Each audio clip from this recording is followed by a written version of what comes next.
성원이 되었으므로 회의를 속기하겠습니다.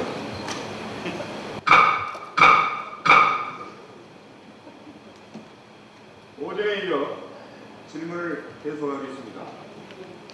오후에는 두 분의 의원님의 질문을 진행한 후 일괄 질문하신 5분 의원님들의 질문에 대한 집행부 답변을 듣겠습니다. 먼저 새누리당 이계원 의원 나오셔서 질문해 주시기 바랍니다.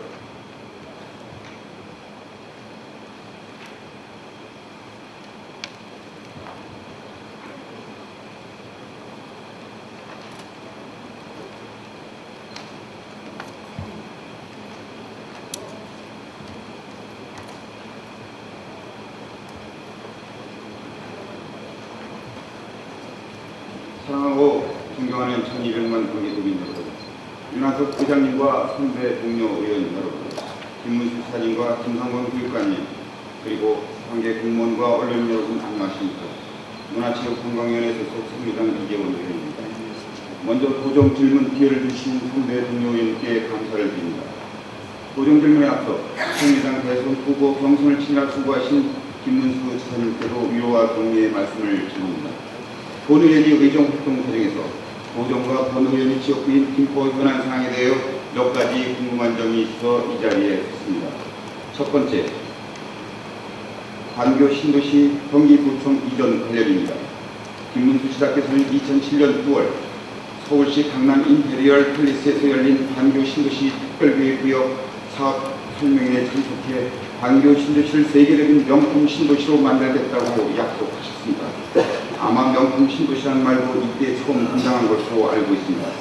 김 지사의 확신에 찬 설명력 때문인지 2008년 10월 분양된 관교 신도시의 첫 아파트 청약 경쟁률은 최고 133.3대 1 평균 14대 2의 1 기록할 정도였습니다. 때문에 판교 아래 관교라는 말과 관교 신도시 아파트에 당첨만 되면 대박이라는 인식이 퍼져 있었던 것도 사실입니다. 그러나 5년여가 흐른 지금 어떻습니까? 초고층 빌딩 복합단지가 들어설 관교 신도시를 꿈꾸며 입주한 주민들의 상실감과 쾌감은 이루 말할 수 없습니다.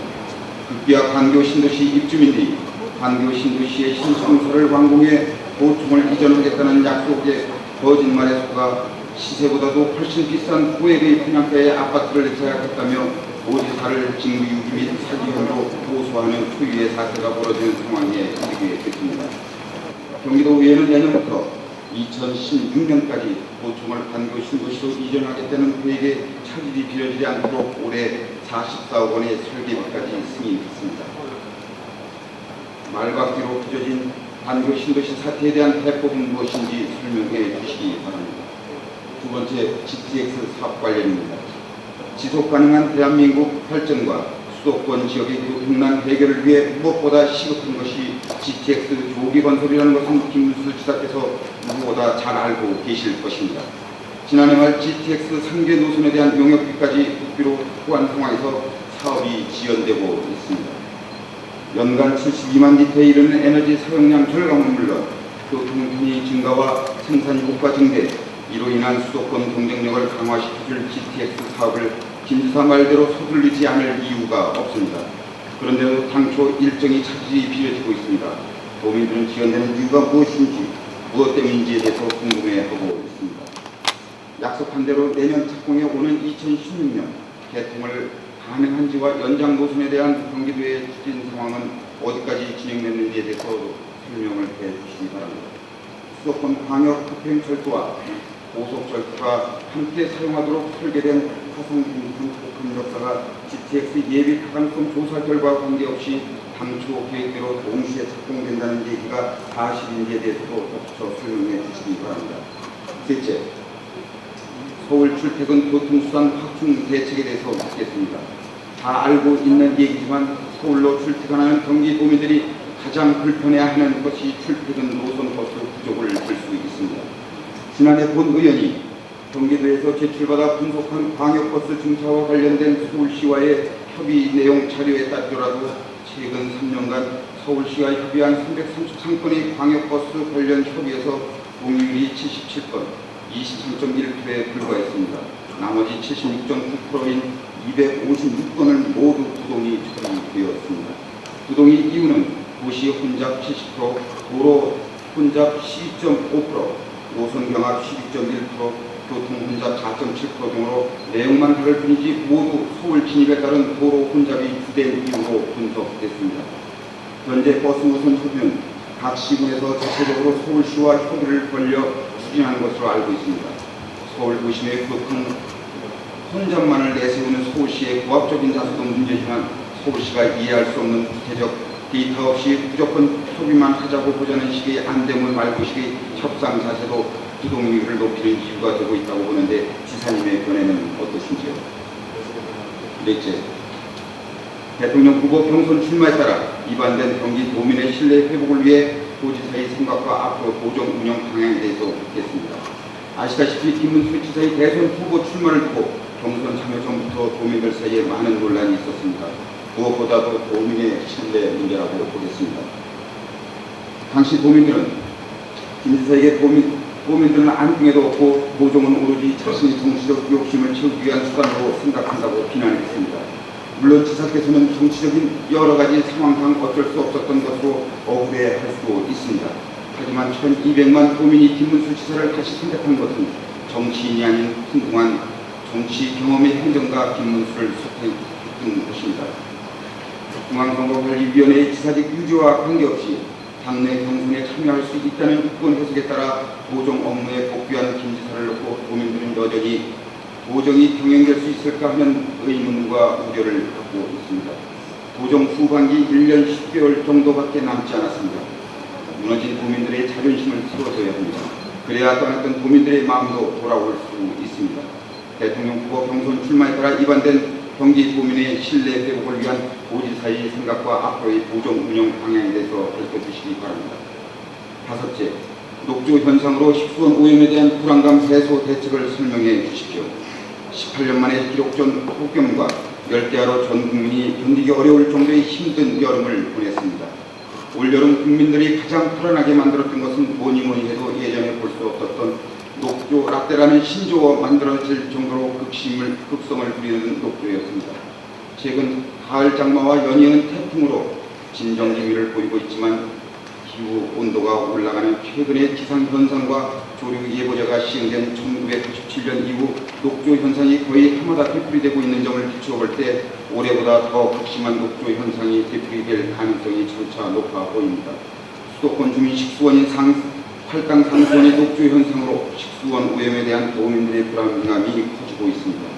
현재 경기도 내 지방자치단체가 관리하는 정수장 44개 중 38개소가 기존 활성탄 처리 방식이고 수돗물의 악취와 냄새를 제거할 수 있는 고도 처리 시설을 갖춘 정수장은 김포를 비롯해 불과 6곳에 불과합니다. 따라서 녹조로부터 팔당호 등을 보호할 대책을 설명해 주시기 바랍니다. 여섯 번째, 접경지역에 대해서 질문하겠습니다. 도내 31개 시군 가운데 북한과 마주한 접경지역은 고양, 파주, 김포, 양주, 포천, 동천, 연천 7곳에 이루고 있습니다. 이들 지역은 지역적 특성으로 한국전쟁이 끝난 이후 60여 년간 국가 안보를 위해 지역 발전과 사유 재산의 불이익을 받고 있을 뿐만 아니라 수도권 지역에 위치해 있다는 이유로 수도권 정비계획법 등이 2중, 3중의 규제로 지역 주민들의 고통을 겪고 있습니다. 이 같은 불합리한 조건으로 인한 주민 재산권 보호와 삶의 질 개선을 위해 지난해 4월 정치권의 노력 끝에 접경지역 지원 특별법이 제정됐지만 수도권 정비계획법이 우선 적용된다는 단서 조항으로 특별법임에도 불구하고 있으나 마나한 법이 되었습니다. 또 특별법은 재원 조달도 각종 기금을 재원으로 사용하도록 하고 있지만 강제 규정이 아닌 모두 재량 규정으로 돼 있어 실효성을 담보하기가 어려운 접경지역에 별 도움이 되지 못하고 있습니다. 문제는 이뿐만 아닙니다. 전체 필요 예산 913억 가운데 63%인 389억 원입니다. 이 중 계속사업으로 기획재정부의 예산으로 추진되는 특수상황지역 개발사업 32개 사업을 제외하면 행정안전부 공고나 도시책 사업 등 내년도 신규 사업은 14개 52억에 도착합니다. 이는 접경지역 지원을 위한 정부의 의지를 믿을 수 없다라는 것입니다. 이들 지역에 대한 지원과 규제를 풀 수 있는 도 차원의 특단과 대책이 필요하다고 보는데 지사님의 견해는 어떠신지요? 7번째, 본 의원의 지역구인 김포시 현안과 관련된 몇 가지 사항에 대해서 질의하겠습니다. 첫 번째, 김포시 항공소음 피해에 대해 질문을 드리겠습니다. 국제선의 인천공항 이전으로 국제선 이용 횟수가 줄면서 전반적으로 김포공항을 이용하는 항공기 이용 횟수도 감소한 것은 사실입니다. 2010년 새롭게 고시된 항공기 소음 피해 지역 변경 고시에 대체 피해 면적이 29km 평방미터에서 24km 평방미터로 축소된 것도 이 때문입니다. 본 의원의 지역구인 김포의 경우 2010년 변경 고시 전까지만 해도 고천 풍동 주민들은 소음 피해 지역에 해당돼 정부로부터 매년 소음 지원 대책 사업비를 지원받았습니다. 하지만 2010년 고시된 변경 기준으로 피해 면적이 640만 평방미터에서 150만 9천 평방미터로 감소되었는데 소음 피해 기준인 소음도가 72에서 75% 상향 조정되고 피해 정도 구역도 기존 3종 가와 나에서 소음도 피해가 가장 낮은 새롭게 세분화된 가 지역에 많은 면적이 포함돼 지원이 끊긴 상황입니다. 이 같은 상황은 김포뿐만 아니라 김포공항 인근인 부천과 서울 강서구, 양천구, 인천 서구 등은 마찬가지입니다. 공항 인접으로 수십 년간 항공기 소음에 시달리고 살고 있는 주민들에게 국제선이 이전에 운항 횟수가 감소했다며 소음 기준도를 상향하고 피해 종별 구역을 세분화해 주민들의 고통을 외면하는 처사로밖에 볼 수 없습니다. 그러나 실제 상황은 어떤 줄 아십니까? 평일에는 오전 7시부터 오후 2시 사이에 3분에서 7분 간격으로 비행기가 뜨고 내리는 바람에 학교는 여름에도 창을 열지 못한 채 수업을 진행하고 있어 학생은 물론 교사들도 힘겨워하고 있습니다. 또 공항 인근 고천뿐만 아니라 한강 신도시 지역에도 항공기 소음으로 인한 민원이 제기되고 있습니다. 국제선은 줄었지만 화물선과 저가 항공사의 국내선 비행기 이착륙이 늘고 있습니다. 물론 항공기 소음 문제는 김포뿐 아니라 성남과 수원 등에서도 같은 문제가 있습니다. 경기도 차원에서 항공기 소음 대책 TF팀을 구성해 적극적으로 대응할 용의는 있으신지 묻겠습니다. 다음은 도로 문제입니다. 경기도가 승인한 김포시 2020 도시 기본 계획에는 김포시의 대동맥이라고 할 수 있는 도로가 세고 있습니다. 이 가운데 본 의원이 답답하게 생각하는 것은 3개축 도로의 추진 상황이 지지부진하다는 것입니다.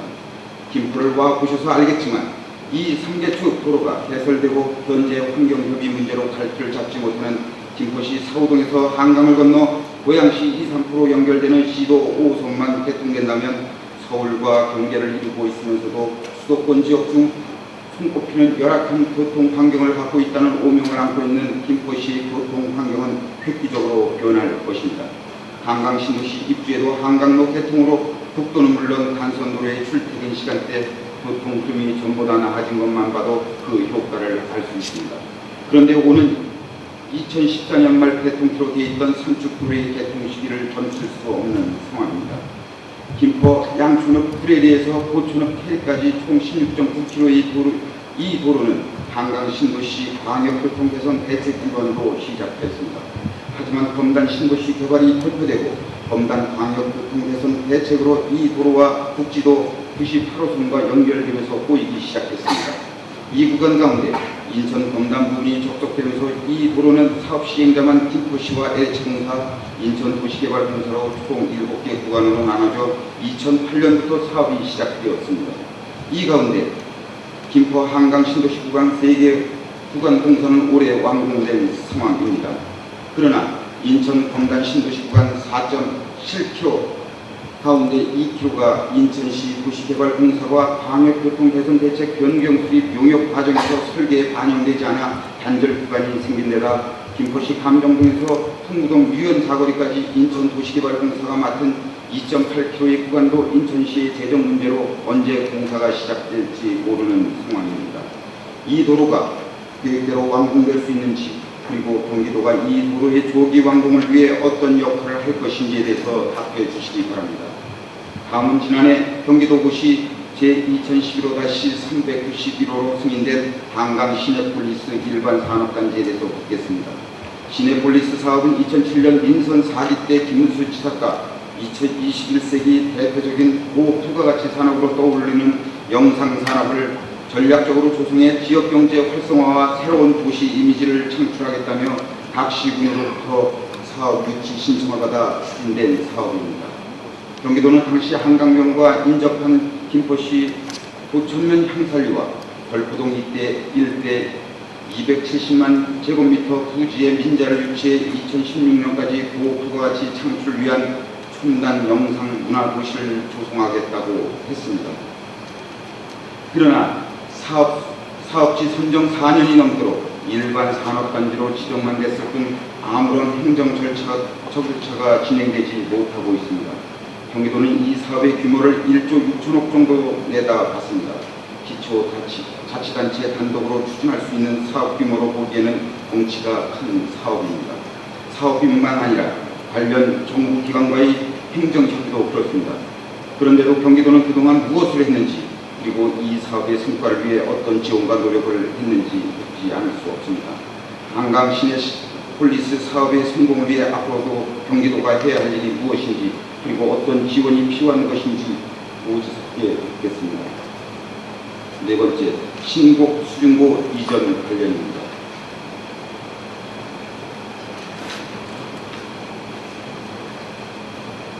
김포시가 수중고를 이전하려는 이유는 가동보 형태인 김포 쪽은 빠른 물살로 튼치가 크게 침식되고 있고, 반대편인 수중고 하류 고양시 쪽에는 회적물이 쌓여가고 갈수록 그 규모가 커지고 있어 홍수시 김포 쪽에 상대적으로 위험할 수 있다는 데 있습니다. 고양시와 환경단체 측에서는 장항습지와 상남습지가 수중고를 이전하게 되면 사라질 것이라고 우려하며 반대하고 있습니다. 그러나 김포시는 매년 깎아나간 분치로 인해 안전 어로 행위에 위협을 받고 있는 어선들을 위해 강바닥을 높이기 위해 매년 수십 톤의 자갈과 흙을 내어놓고 있습니다. 이렇게 하지 않을 경우 어선 어로 위협은 물론 홍수시엔 빗물이 빠져나가지 못해 강둑을 넘어올 수 있어 큰 피해를 불러올 수 있기 때문입니다. 고양시와 환경단체의 반발로 수중고 이설에 적극적이었던 경기도가 한강이 국가하천이라며 정부 차원에서 검토되어야 한다며 한 발 뒤로 물러서 있는 상황입니다. 그런데 지금 서울시에서는 다음 달 끝나는 한강 생태보건사업 연구 용역 결과가 나온다는데 신고 수중고 철거 여부 결정도 하겠다는 입장입니다.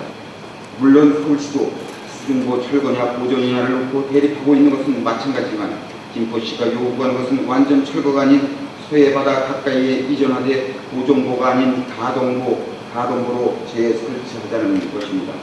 서울시에서 우려하는 수질 문제와 수량, 수자원 보호 등을 모두 충족시킬 수 있는 안입니다. 신곡 수중고 이전에 대한 올바른 이해가 필요하다고 본의원은 생각합니다. 지사님의 견해는 어떠신지요? 그리고 현재 서울시에서 진행되는 상황을 점검해 경기도가 어떤 방향에서 접근하고 대응할 것인지 답변해 주시기 바랍니다. 마지막으로 김포시의 최대 현안 사업인 도시철도 사업에 대해 경기도와 김 지사께서 어떤 생각을 갖고 있는지 묻겠습니다. 아시다시피 김포 도시철도는 계획이 수립된 지 8년이 넘도록 이런저런 이유로 착공이 지연되고 있습니다. 사업이 지연되면서 물가 상승률에 따른 사업비도 덩달아 증가해 지금으로서는 예상했던 사업비로는 건설하기가 빠듯할 정도입니다. 이렇게 된 데는 무엇보다도 한강 신도시 최대 기반 시설인 도시철도 사업을 정치적으로 이용한 세력들의 책임이 큽니다. 지금 김포 시민들 사이에서는 또다시 도시철도를 놓고 정치적으로 이용하는 것이 아니냐는 불신이 팽배해져 있습니다. 김포 도시철도 사업은 한강 신도시 개발에 따른 광역교통 개선 대책으로 추진하는 사업으로 정부와 경기도의 지원과 관심이 절대적으로 필요한 사업입니다. 경기 침체가 원인일 수도 있지만 획지를 비롯한 한강 신도시의 분양률이 저조한 것은 제때 추진하지 못하면 도시철도 사업도 한몫하고 있다는 생각을 하고 있습니다. 경기도와 정부의 지원과 관심이 절실하다고 생각하는데 지사님의 의견은 어떠신지요? 그리고 성공적인 한강 신도시 사업의 완성을 위해 중요한 요소인 도시철도 사업에 대한 지원 방안에 대해서 설명해 주시기 바랍니다. 시간상 읽지 못한 부분은 기록에 남겨주시기 바랍니다. 장시간 경청해주신 선배 동료 여러분 감사드립니다. 도정 질문을 마치겠습니다.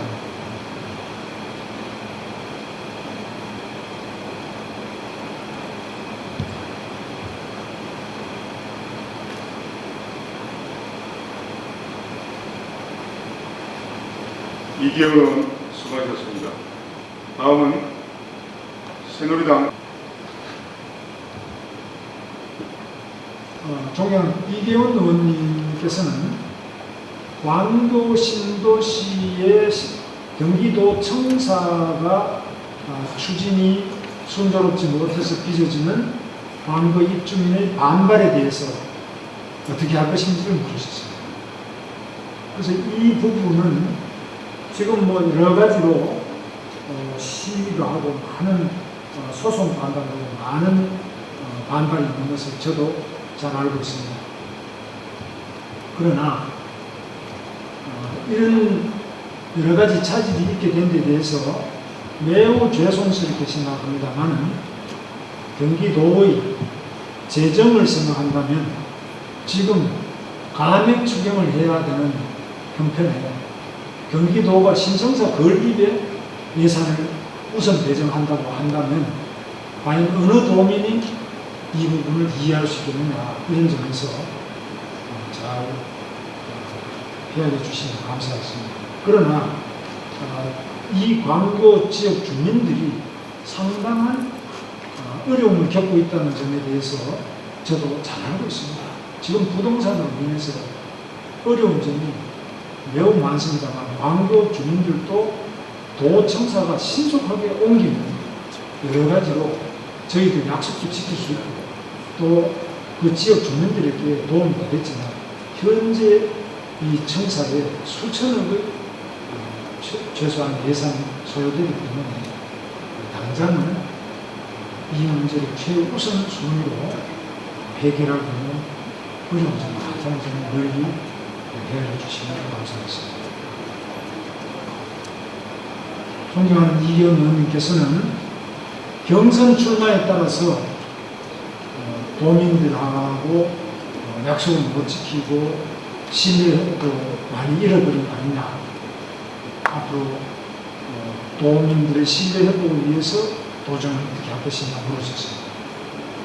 사실 신뢰 부분도 문제가 있지만 제가 대통령 경선에 출마했으면 당선돼야 됩니다. 당선되지 않았기 때문에 많은 후유증이 있습니다.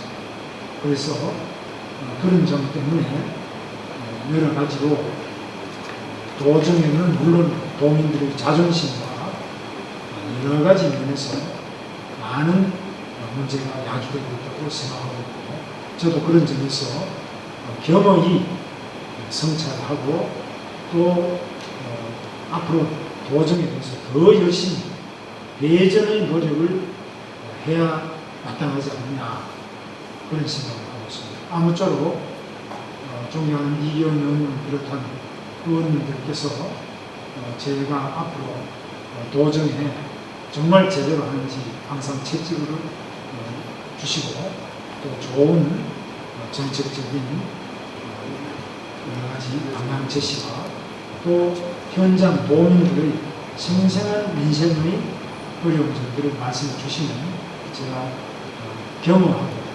또 열심히 도민들을 잘 섬기고 그렇게 것을 약속을 드리면서 다시 한번 이 부분에 대해서는 저의 부족함, 부덕함 때문에 또 많은 여러 가지 어려움과 부담을 끼쳐드리는 것을 송구스럽게 생각합니다. 존경하는 이계원 의원님께서는 접경지역 발전 특별위원회를 우리 경기도의회에 구성하시고 또 이 접경지역 발전 특별위원회 위원장을 맡으셔서 여러 가지 활동을 하시면서 좋은 지원 확대를 위한 대책과 또 접경지역 규제 완화를 위한 대책을 물으시고 또 해결하기 위해서 노력하시기 위해서 격려를 필요합니다. 존경하는 이기현 의원님과 적경지역발전특별위원회 위원님들께서 대체로 다 적경지역의 어려운 점을 누구보다도 가장 잘 이해하시고 열심히 노력하시는데 우리 경기도의 모든 공직자들이 적극적으로 협력하고 잘 이 적경지역발전특별위원회가 성공적인 성과를 거둘 수 있도록 최선을 다해서 지원하고 노력하겠습니다. 우선 적경지역 사람 국회의원 협의회도 있고 적경지역 시장 군수 협의회도 있습니다. 이 다른 기구와도 대전국 공동 대응을 추진하고 있습니다. 이 적경지역에 대하여 국비 지원을 더 확대해 나갈 수 있도록 촉구하고 또 적경지역 특별법 개정을 추진해서 적경지역에 대해서 수도권 정비 계획법을 우선하는 실효적인 여러 가지 방안이 지원 방안이 나올 수 있도록 더욱 노력하겠습니다. 앞으로도 적경지역 발전 특별위원회 우리 존경하는 이기현 위원장님 비롯한 의원님 여러분들의 활동에 대해서 더 적극적으로 지원 노력을 하도록 하겠습니다. 존경하는 이기현 의원님께서 그밖에 질문하신 GTX 사업, 김포 도시철도 사업에 대해서는 철도 항만 확장 답변드리겠습니다. 다만 제가 이 GTX에 대해서 한 말씀만 드리자면 사실 적어도 원래 지금쯤은 착공식을 해야 되지 않느냐 이렇게 추진했는데 우리 도 예비 타당성 조사도 물론 통과되고 국토부 예비 타당성 조사도 다 통과됐습니다. 그러나 기획재정부가 이 타당성 조사를 KDI에 다시 타당성 의뢰를 한 다음에 여러 가지 지금 검토를 하는데 석 달 또 더 연기를 했습니다. 제가 기획재정부 장관과 KDI 원장 등에게 이 문제가 지체되는 이유가 무엇인지 그리고 이것을 왜 빨리 하지 않는지 강하게 그 요구를 했습니다.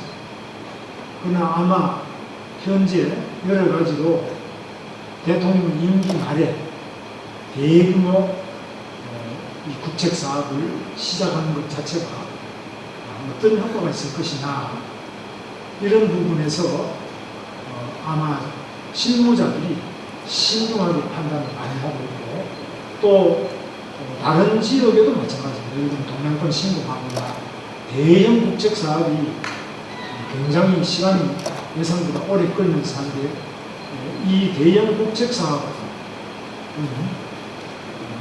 다른 소소한 사업보다는 매우 대통령과 최고위층의 상당한 결단과 국민적 합의가 있어야 되는데 아마 그런 부분에서 GTX 사업이 다른 지역에서는 또 이게 수도권에 대한 또 다른 특혜가 아닙니다.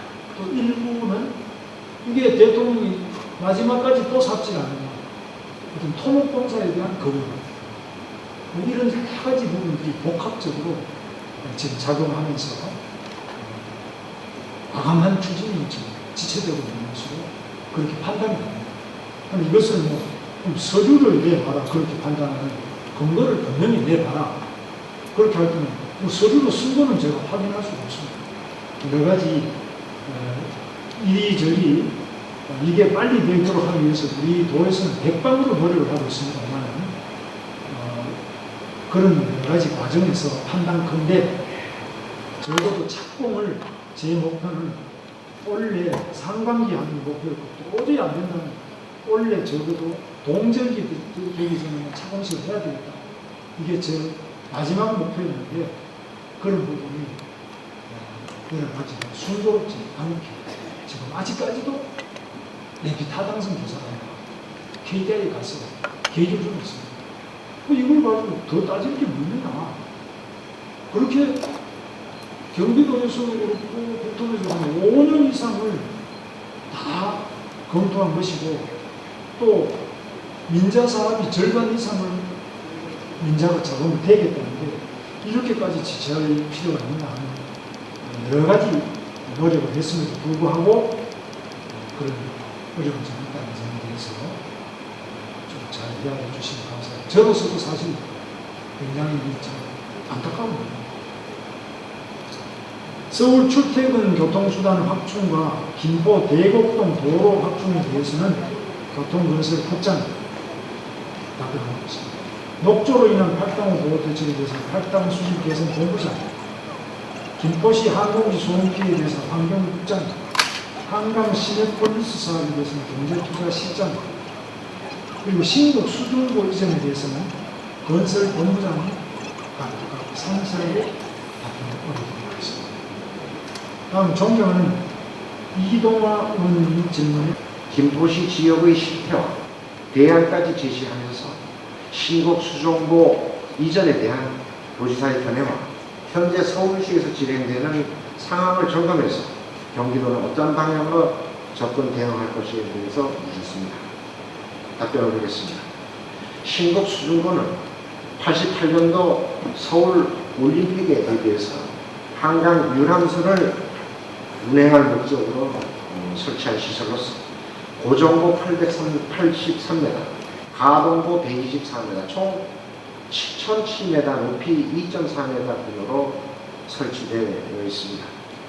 김포시에서는 김포 쪽에 설치된 가동보가 빠른 물살로 둔치가 침식되고 이로 인한 재해 위험이 상존되고 있어서 신곡 수중보 이전을 건의함에 따라서 도에서는 그동안 수차례 중앙부처에 건의하였으나 국토해양부에서는 수립 환경적 측면을 고려해서 유보적인 입장을 표명하고 있고 고양시 및 환경단체에서도 장항습지 보존을 요구하는 등 지자체의 의견이 상충되어 국토해양부, 서울시 등 관련 지자체와의 조정이 필요하다고 하였습니다. 또한 서울시에서는 금년 10월까지 한강 자연성 회복을 위한 기본계획 수립 영역을 실시하고 있으나 신곡 수중보 철거 등은 과업 내용에 포함되지 않고 한강 생태보건 사업에 대한 대응안 수립 중에 있는 등 서울시도 소극적인 입장입니다. 따라서 앞으로 수립 환경적 측면을 종합적으로 검토하고 관련 기관과의 협의를 통해서 효율적인 방안을 강구해 나가도록 하겠습니다. 우선적으로 김포 지역 내 가동보 설치로 인한 하천 세굴에 대해서는 재해 예방 대책이 강구될 수 있도록 국가하천관리청과 국토부에 건의해 나가도록 하겠습니다. 이상으로 답변을 모두 마치겠습니다. 감사합니다.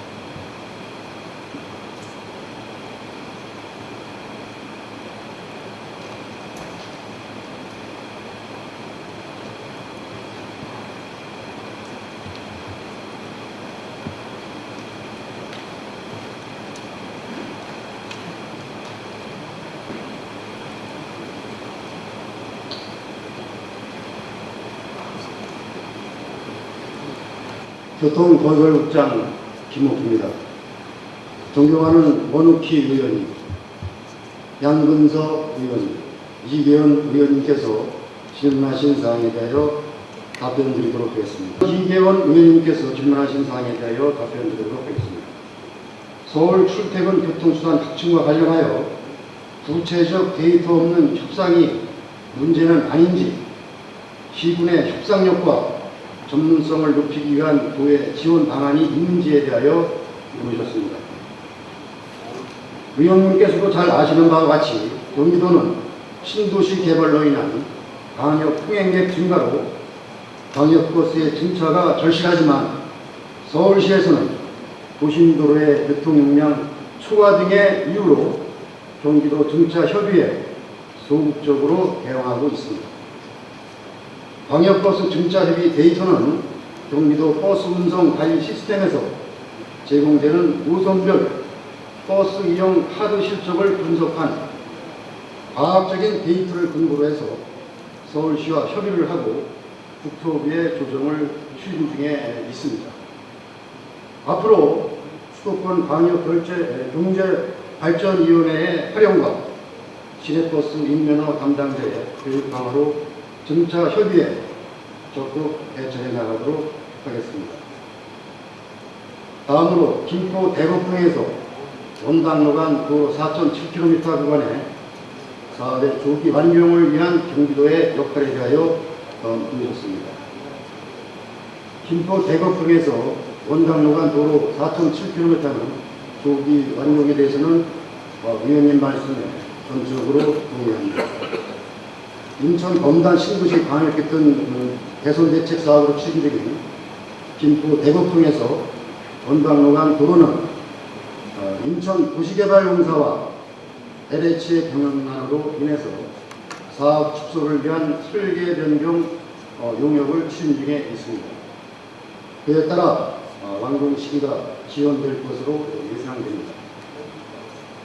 경기도에서는 인천 검단지구 광역교통 개선 대책 변경 협의 시에 김포 대곡동에서 원당간 도로는 기존 원안대로 조기에 완공될 수 있도록 수리권자인 인천시, 확정권자인 국토해양부에 지금까지 수차례 협의 건의하였습니다만 계속해서 적극 협의하도록 하겠습니다. 의원님께서도 계속해서 도와주시기 바랍니다. 이상으로 존경하는 원우키 의원님과 양근서 의원님, 이기현 의원님의 질문에 대한 답변을 마치도록 하겠습니다. 감사합니다.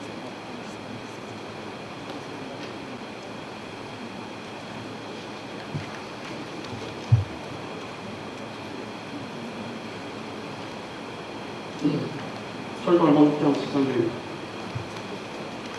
먼저 존경하는 이경호 의원님께서 질의하신 GTX 사업과 인포도시철도 사업에 대한 답변을 드리겠습니다.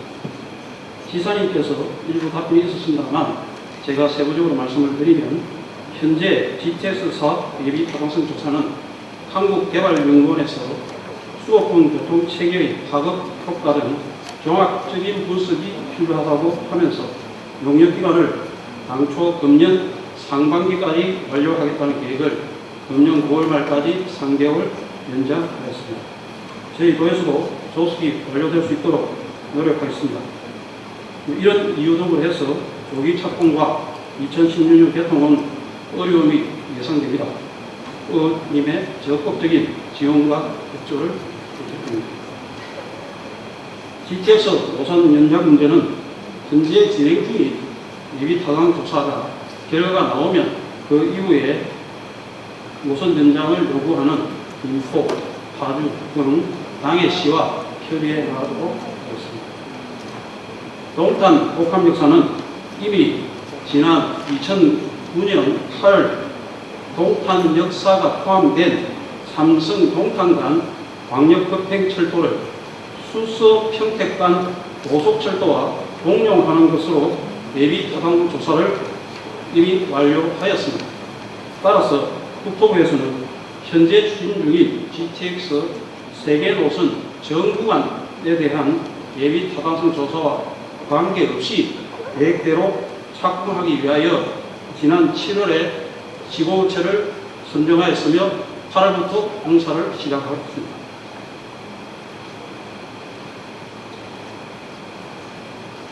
다음은 김포 도시철도 사업은 우리 도에서도 그동안 적극 지원하여 금년 3월에 김포 도시철도 기본계획 변경을 확정하였습니다.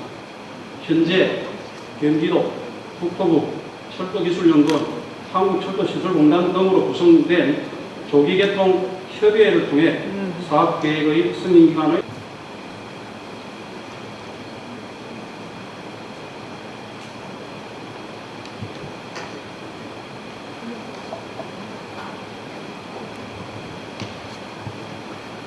할당호는 더 맑게, 삶의 질을 더 높게, 할당 수질 개선 본부장 이용범입니다.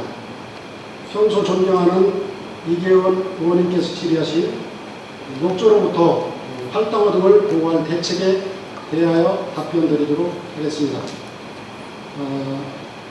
먼저 지난 7월 27일부터 8월 24일 한 달 동안 녹조가 발생하여서 의원님들과 국민 여러분께 걱정을 끼쳐드린 점 죄송하다는 말씀을 먼저 올립니다. 팔당후의 녹조 발생은 2002년부터 올해까지 11년 동안 2003년과 2007년을 제외하고는 9년 동안 발생을 했습니다. 주로 하절기에 발생을 했는데 지난해에는 특이하게 동절기인 11월달과 12월달 2개월에 걸쳐서 녹조가 발생했기 때문에 꼭 하절기에만 녹조가 발생한다는 그런 불분일이 깨졌다고 보겠습니다. 우선 팔당후의 녹조의 대책을 하기 전에 원인을 먼저 말씀을 드려야 대책이 이렇게 이어진다고 보겠습니다. 우선 팔당후의 녹조 발생의 원인은 첫 번째로 이상기후 폭염으로 인한 수온 상승. 8월 6일자에 팔당후의 수온이 35도까지 올라가 있습니다. 그러니까 온탕이 되겠습니다. 일조량이 증가를 했고 특히 북한강 수량이 감소가 됐습니다. 북한강 수량 감소로 인해서 팔당후의 체류기간이 평균 5.4일에서 많게는 16일까지 체류가 된다고 보겠습니다. 북한강의 수량 감소의 원인은 두 가지 원인이 있습니다. 첫 번째는 전년 대비 1월달, 7월달에 비해서 전년도보다 43%뿐이 비가 오지 않았습니다. 1615mm가 작년에 왔지만은 올해에는 693mm뿐이 내리지 않았습니다. 이게 첫 번째 이유가 되겠습니다.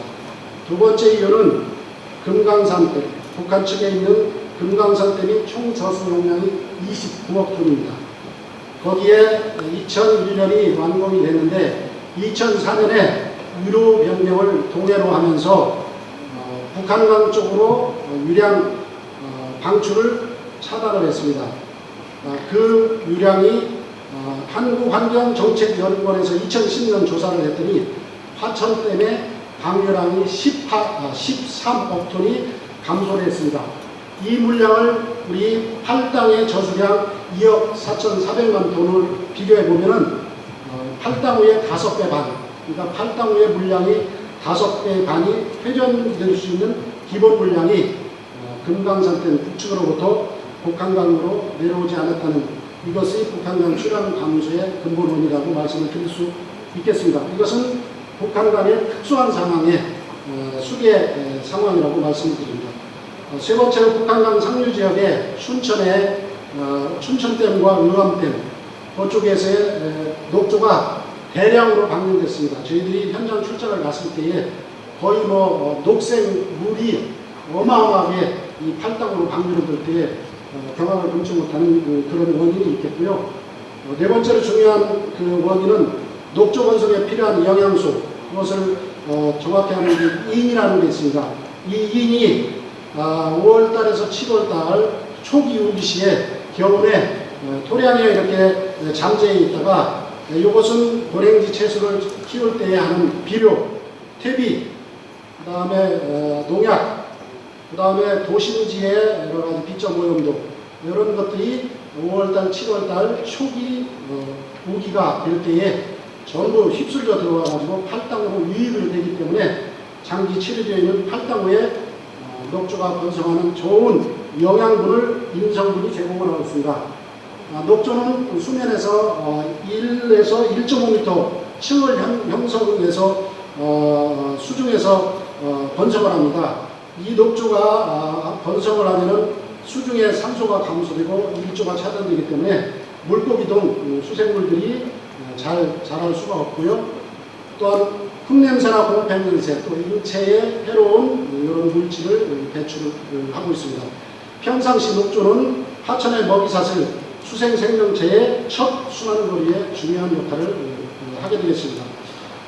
다른 요인도 있겠지만은 이렇게 말씀을 드리고요.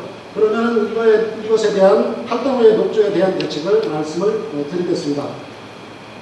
팔당후의 녹조는 우리 경기도의 문제가 아니고 국가의 재난 차원에서 대책을 해야 된다고 생각을 합니다.